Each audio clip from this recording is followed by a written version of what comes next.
What's up guys, this is the Honest Outlaw here, and today we're going to be doing a quick video on how to shoot small pistols. Now, I might not be the best teacher, and I'm certainly not the best shooter in the world, but I've got a couple of tricks I think that might help you shoot handguns a little bit better because I do have a lot of experience at that. And because I'm a gun tester, I get to shoot a lot of different pistols, much more than your average person. You kind of find things that universally work with everything.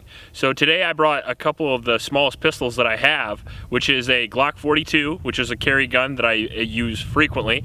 So I'm gonna be pretty experienced with that gun, but I also brought out a gun in my little bag of death here that I've barely shot at all, and that is the SIG P365. I can't promise excellent reliability while we're going to be doing the shooting today because I'm using Freedom Munitions remanufactured ammo with both of these guns, and I haven't tried them with either of these guns, and that ammo notoriously could be iffy with firearms. But I think that'll be good for the testing also because it'll catch me off guard, and if there is malfunction, we'll do some malfunction clearance drills as well. So the first thing I want to go through is a couple of tips on how to shoot small handguns, and then we'll shoot in front of you here and show you some of the recoil control, and then we'll probably shoot at distance as well, because I think the two things I want to focus on as far as small handguns go are accuracy, because accuracy does suffer with small handguns, not because of the accuracy of the platform, but because of your ability to get that accuracy out of the gun. And the other thing that suffers, in my opinion, is recoil control, so speed of shooting up close. And these guns are designed to shoot up close. That's what the 365 and the Glock 42 is designed for. Basically, 15 yards and in, but despite what most people on the internet will tell you, you can shoot both of these handguns much further than that. So we're probably going to stretch this out to 50 today at the very least, and show you that you can shoot both of these handguns with proper form and control at 50 yards and beyond. Not saying you never have to do that, but it's really good to have accuracy in case you need to take a hostage shot or something like that. So, or if you just want to shoot small handguns at distance, whatever your preference may be, we'll show you how to do it. The first thing that we're going to talk about is stance. Now, stance is kind of a weird thing because if you're talking about stance for competition shooting, I could show you every single little thing that I think you should do.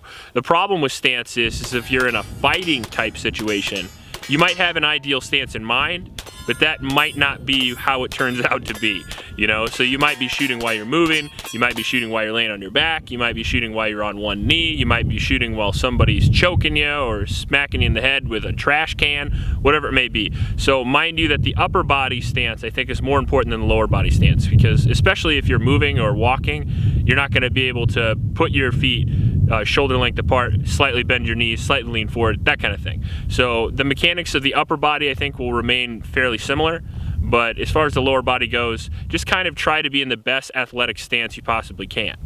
So when we're talking about stance, the days of like the locked elbows and things like that are kind of gone, and the days of like the classic Weaver stance are kind of gone as well. Try to get yourself in an isosceles type stance. That way you have recoil control across your body, distributing that so you can hold on to this gun. Because I know this looks like your classic girl gun, but a 9mm subcompact has a lot more recoil than a 9mm full-size gun. So guns like this are going to have significantly more snappy recoil than something like a Glock 17, Glock 19, something like that.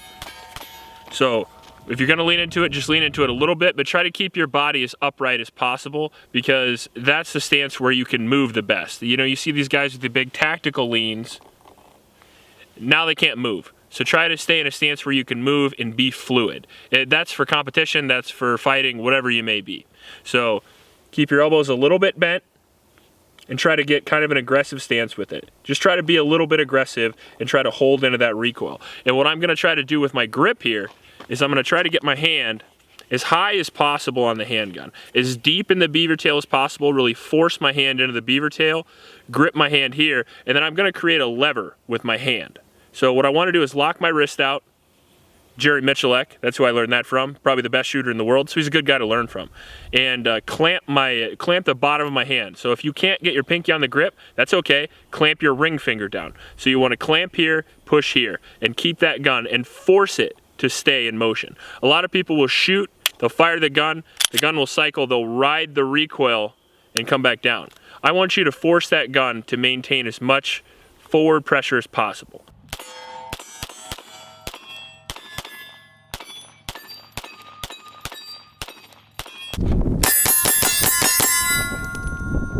That's what I do at the very least. So all I'm telling you is what I would do. Now, you don't have to do this, but this is how I shoot as quick as I shoot. And it's not the fastest in the world, but I think it's faster than average. So that's what I'm doing with my right hand. And you don't want to death grip it either, because if you death grip it, then you kind of mess up your trigger finger, because you want your trigger finger to be very fluid and calm so you can make those shots accordingly. Like, you don't want your hand shaking super bad and that affecting the speed of your trigger finger. Now your left hand, which is the hand most people ignore, that's the hand that really does a ton of gripping. You know, if you look at Jerry Miculek's video on how to shoot a handgun, he basically says that if you don't have a sore left hand at the end of your shooting day, you're probably doing something wrong. So you want to, once you come out from the draw, you want to meet your hand right here at the trigger guard, wrap your hand around as you're extending out. And what I do is I use a thumbs forward grip, just like that. And as you can see, I have fairly big hands, but it's still okay, it's still fine, it's not past the muzzle. And I like to drive with my thumb, but a lot of people don't. You can leave it out, you can put it in, you can do whatever you want with it. And be careful with this thumb, because with smaller guns especially, and bigger thumbs, you'll ride that slide release, and when you fire till you're empty, the slide won't lock back. Now if you use the battery of arms, where you always insert a mag and come over top and rack the slide, that doesn't bother you at all. But if you're a slide lock type of guy, you might want to watch riding that slide lock. So after I roll up and get in a motion here, I'm really squeezing with my left hand. I'm squeezing side to side here, and I'm squeezing front to back here with my right hand. And with my left hand, side to side, and I'm trying to fill what little gap you have with small handguns with that hand. So as I come up, my hand and my thumb is up a little bit, allowing that space to fill my entire grip with hand, essentially. I know that sounds dumb, but you're trying to cover the entire thing as much as possible, and you're trying to put as much pressure as possible to keep this lever from going back. So if you're holding down here and all the energy from the firearm goes right here, it wants to rock back. So all you're trying to do is you're trying to hold that gun in position as much as you possibly can while maintaining flexibility with your trigger finger to make those shots. Now as far as accuracy goes, that is all trigger control. Absolutely all of it. In my opinion, most people say it's 50% sights, 50% trigger control. I think it's 90% sight or trigger control, 10% sights. So it depends on what kind of finger you have. I know a lot of people say use the pad of your finger. Some people say use the joint. And you can even go into guys like Pat McIntyre, and believe me, that guy knows how to shoot, and he'll say put your trigger finger in as far as possible, right? So I think that's a matter of how long your finger is and how small the gun is. So I have really big hands. Again, I know I mention that in every video and people give me crap about it, but it's important for learning how to shoot correctly with what type of firearm you're using. And this is a really small firearm. So if I wanted to, I could stick my finger all the way to the first joint in here if I wanted to. Now would that affect my accuracy? Maybe a little, because that's not what I'm used to, but the reality is the only thing that really affects your trigger pull is pulling that straight to the rear without pulling your sights off. And one really good way to practice that is dry fire. Now I know a lot of YouTube channels don't mention dry fire, but oh my God, I probably dry fire more than I shoot live, and I have a range at my house. So dry firing is a really cheap, easy way to iron out a bunch of kinks in your shooting technique. So all you'd have to do is aim at a light switch and dry fire with a snap cap over and over and over again, and try to maintain your sight alignment while you do that. So if your sight alignment is the same place it was before the trigger pull, after the trigger pull, theoretically you hit your target. All right, so now we got our Glock 42 out here, and we have a loaded magazine, and we're gonna put string of rounds on target here, and we're gonna talk about that recoil control that we mentioned earlier.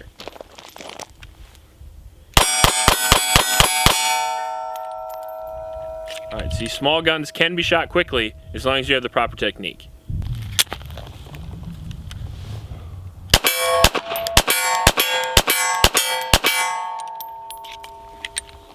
"25 yards with like a 14-ounce gun, that's not too bad. And so now we're gonna be rocking the SIG P365 here. Now this is the gun I have very little experience with at all. I've only shot it a couple of times, and I know it's a little bit snappy. So we're gonna try to apply those same fundamentals that we did with the Glock 42, a gun that I'm used to, and a gun that I'm not so used to, and see if they still universally apply.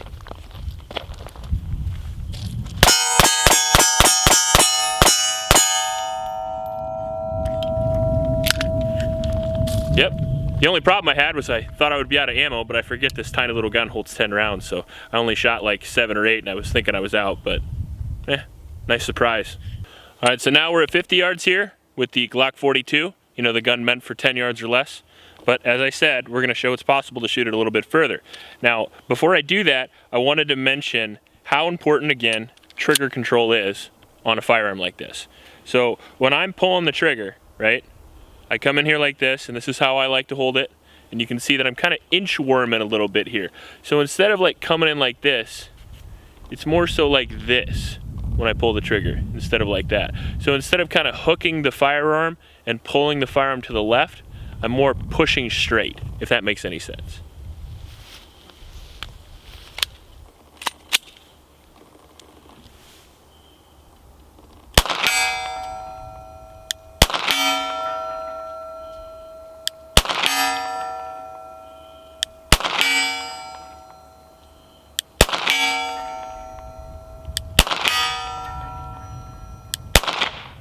Missed the last one.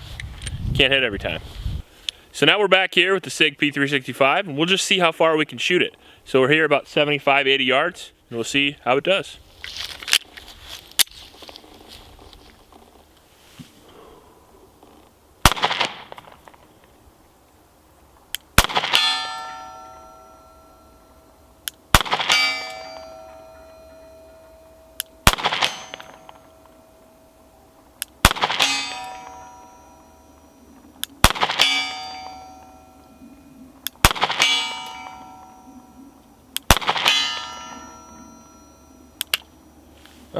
A little bit of flinch there.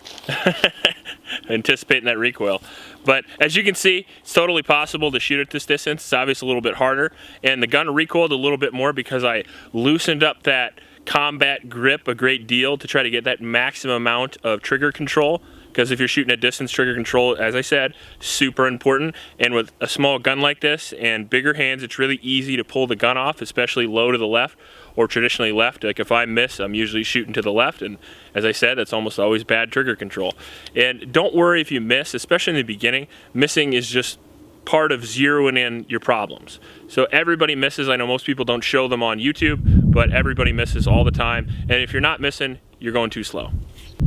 I hope this video answered some questions that you may have had about shooting small handguns. So if you have any other questions, you can leave them in the comment section below. I know I'm not the best shooter in the world, and I know that I have some deficiencies myself, but I'm working on those. And that's all you can really do. Practice until you are competent, and then practice after that at your leisure until you get to whatever skill level you get to. I know as far as like concealed carry, you don't have to put 3,000 rounds down per week to be effective. But if you want to take it to the next level and you want to practice a little bit, I hope I showed you some tips to help you out with that. And I can't stress enough on a small handgun how important the fundamentals really are in comparison to a large handgun that gives you a little bit more leeway as far as problems with your fundamentals. So make sure that your grip is really good, because your grip can actually fix a lot of deficiencies that you have in certain trigger control and things like that. And someday down the road we'll show a couple of drills to help you out, iron those out as well. But like isolating the trigger and things like that. But trigger control is super important as far as speed and accuracy, and recoil control, like your grip and stance, is super important as far as speed goes. So I hope that helped out a little bit. If you like this video, please like and subscribe. And I want to say thanks to my Patreon supporters. I know that I usually do it in the beginning of the video, kind of forgot, but thank you guys for supporting the channel. I wanted to mention the monthly giveaway that we're doing, and I think this month's giveaway is going to be some Ear Pro, and I'll cover that a little bit more in the future. I'm also doing a monthly giveaway on Instagram for another Ontario Rat 3, and I want to mention ammo.com in the description below as well, and I want to mention a local homeless shelter that I try to support in every one of my videos. So all of those are going to be in the description below. Feel free to go down there and check them out if you want to help support this channel. Thanks, I'll check you later.